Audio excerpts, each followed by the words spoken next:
Bem-vindos, eu sou Luiz Castelo e neste vídeo vamos começar a tratar o assunto eletromagnetismo aqui para o nosso curso de Física. Pessoal, a gente vai estar dividindo este curso de eletromagnetismo em duas partes, pelo menos. Quais são? A primeira delas nós vamos falar da parte de eletrostática e a segunda parte do curso, a parte de eletrodinâmica. E depois, numa terceira parte, que a gente deve conseguir chegar pelo menos um pedaço dela, a gente vai estar falando da parte de magnetismo. Então, a gente não vai tratar, apesar do nome do livro ser eletromagnetismo, do assunto eletromagnetismo, tudo num balaio só. Nós vamos pegar esse negócio, vai dividir para que o entendimento fique melhor para vocês. Então, nosso livro-texto vai ser o Halliday, 9ª edição, volume 3. Dali a gente vai tirar toda a parte conceitual para vocês, que a gente vai estar apresentando na nossa série de vídeos, e os exercícios que vocês devem fazer para estudar para as avaliações. Também recomendo que estude a partir do livro Halliday. Outros livros são interessantes de dar uma olhada num ou outro exercício, alguns exercícios extra na internet é sempre bom. Mas a primeira coisa que vocês têm que ter em mente é que o livro-texto que a gente vai estar usando aqui, o nosso livro base para tudo, vai ser o Halliday. Bem? Lembrem também que a aula gravada, a aula ao vivo ou qualquer outro tipo de aula que vocês possam vir a ter, nunca vai substituir a leitura do livro ou dos livros que vocês escolherem e a resolução do exercício por parte de vocês. Então, vamos lá começar com o nosso assunto aqui. Nosso primeiro assunto vai estar pertinente à eletrostática e nós vamos falar aqui um pouco sobre o que é a carga elétrica aqui. Então, vamos lá. Quando eu falo de carga elétrica, eu estou falando de uma propriedade intrínseca da matéria.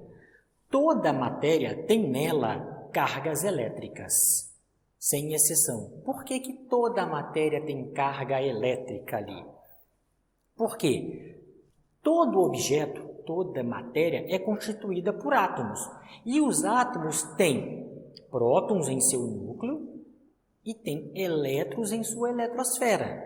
Se isso é verdade, e isso é verdade, eu já tenho certeza que toda a matéria é constituída de cargas elétricas. Esse é um primeiro ponto aqui que a gente tem que ter em mente.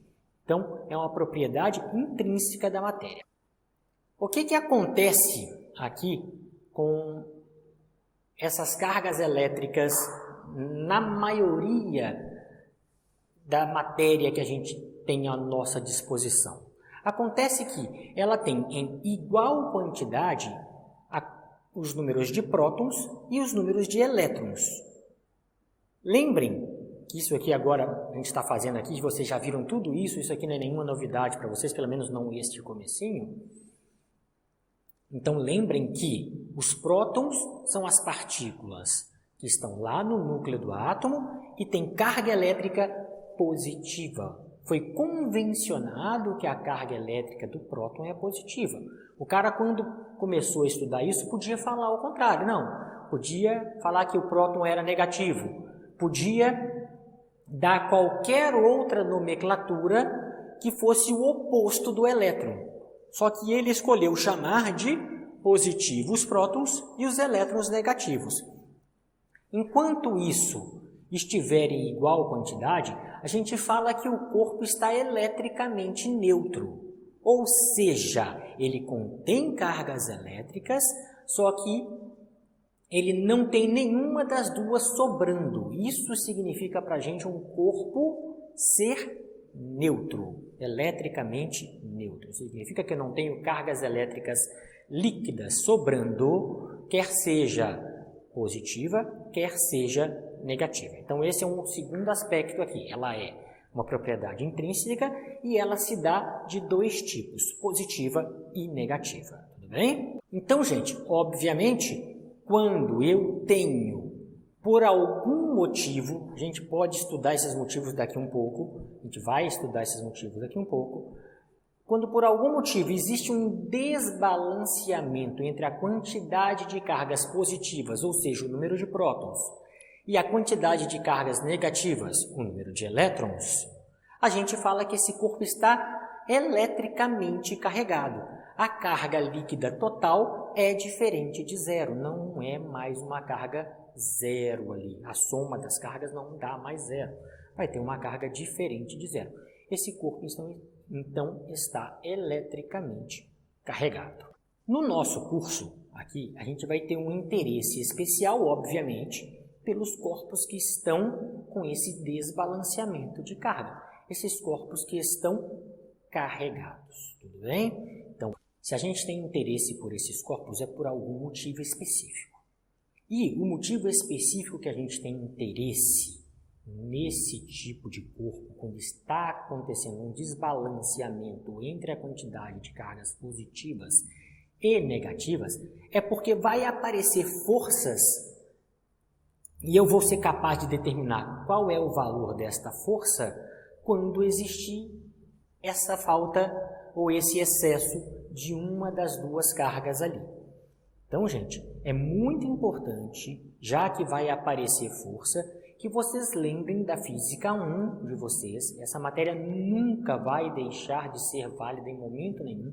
Toda vez que vocês que estudam exatas forem ver qualquer coisa na natureza, a gente começa lá na Física 1. Então, é muito importante vocês lembrarem da Física 1. E nesse caso muito específico, é importante a gente lembrar das leis de Newton lá da Física 1. Por quê? Porque nas leis de Newton, a segunda lei de Newton propriamente, assim que a gente vai pegar uma lei para poder escolher, a gente não pode escolher nenhuma delas, a verdade é essa, a gente tem que estudar todas, mas o que tem interesse para a gente aqui, quando eu falei para vocês sobre forças, é a segunda lei de Newton. Então, gente, toda vez que eu tenho um desbalanceamento de quantidade de cargas elétricas positivas e negativas, vai me aparecer forças. E essas forças vão ser estudadas com o tratamento dado lá da Física 1, pela segunda lei de Newton e todas as outras que forem interessante a gente trabalhar e rever lá da Física 1. Uma coisa extremamente importante de lembrar é que não preciso haver contato para que exista força. Tá? Eu vou falar aqui um exemplo aqui, nada a ver com a parte de cargas elétricas, mas uma coisa que vocês já viram, todo mundo já brincou com isso um dia e vê que não é necessário haver contato para que exista força, é quando você aproxima um ímã de um metal. Você consegue arrastar aquele metal sem que o ímã encoste no metal. Então, nota que existe um espaço ali, no nosso caso aqui desse exemplo, exageradamente grande até, entre o ímã e o metal, e eu consigo sair arrastando ele. Da mesma forma, apesar de não estar tratando de magnetismo, não estar falando de ímã, quando eu tenho duas cargas elétricas, que a gente vai desenhar aqui agora, eu vou ter forças interagindo entre elas, sem que elas entrem em contato uma com a outra. Então, essa força age à distância. Vamos lá. Nossa primeira anotação aqui é uma figura. Imagina que eu tenha uma carga elétrica positiva, só relembrando também, e próximo a ela, em algum lugar próximo a ela, eu coloque outra carga elétrica positiva. O que vai me acontecer? Toda vez que eu tiver cargas de mesmo sinal, vão aparecer forças tentando repelir estas duas cargas. Esta força, quando eu falo de força resultante, eu estudo a partir da segunda lei de Newton. Mas, quando eu olho para duas partículas onde aparece essa força, uma outra lei de Newton está em vigor, é a terceira lei de Newton. Então, independente de qual é o valor dessa carga e de qual é o valor dessa carga, elas podem ter valores totalmente diferentes, essas forças vão ser sempre as mesmas. A força que esta carga faz sobre essa, empurrando ela para longe, é igualzinho à força que essa carga faz sobre essa, empurrando ela para longe. Então, essa é a nossa terceira lei de Newton, ação e reação está aqui. Da mesma forma, se eu colocar duas cargas negativas, então imagina agora que a gente tenha duas cargas negativas, vai também aparecer uma força de repulsão entre elas. Então, elas vão querer ficar longe uma da outra aqui.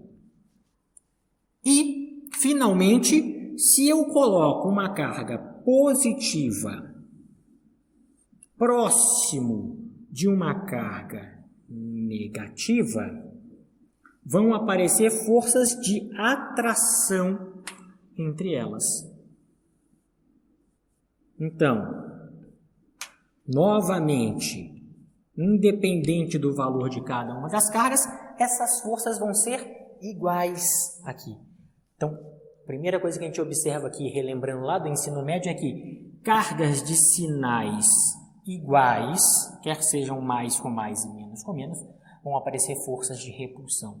Cargas de sinais diferentes, vão existir força de atração entre elas. Lembra que isso aqui é da natureza da matéria. Ela simplesmente existe porque existem prótons e elétrons na matéria. É assim que a gente trata, a gente começa a conversar o assunto cargas elétricas. Vou deixar aqui uma pergunta para vocês. Façam-se essa pergunta, procurem sobre essa pergunta. A gente já sabe o que acontece aqui, mas o que vai acontecer se eu chegar a um corpo carregado qualquer? Imagina que eu tenho um corpo carregado aqui, pode ser positivo ou negativamente, representei esse positivo, de um corpo com carga líquida zero. O que vai acontecer nesta situação? A gente já sabe dessa. Então, tentem vocês pensarem o que vai acontecer nessa situação. Qualquer dúvida, você pode me perguntar, que a gente conversa sobre isso também, mas eu vou deixar esse primeiro raciocínio aqui para vocês terem um primeiro pensamento, uma primeira abordagem de vocês pensando sobre isso. Então, para a gente terminar o nosso assunto aqui, carga elétrica, vamos ver o seguinte, coisa simples aqui. Por que eu estou estudando isso? Onde que isso pode ser aplicado? Onde que eu posso usar o conceito de carga elétrica, onde eu posso aplicar as cargas elétricas para que me seja útil para alguma coisa. Afinal de contas, essa é a função do engenheiro, é aplicar esse negócio aqui. Tá? Na química tem vários dos seus motivos também. Mas um dos motivos, uma das razões do que eu posso utilizar a carga elétrica, uma das aplicações de carga elétrica, é para fazer pintura. Eu faço as tais pinturas eletrostáticas, do qual eu carrego um dos corpos e ela atrai as partículas de tinta para aquele corpo através de forças deste tipo. Forças eletrostáticas. Então, eu tenho cargas elétricas.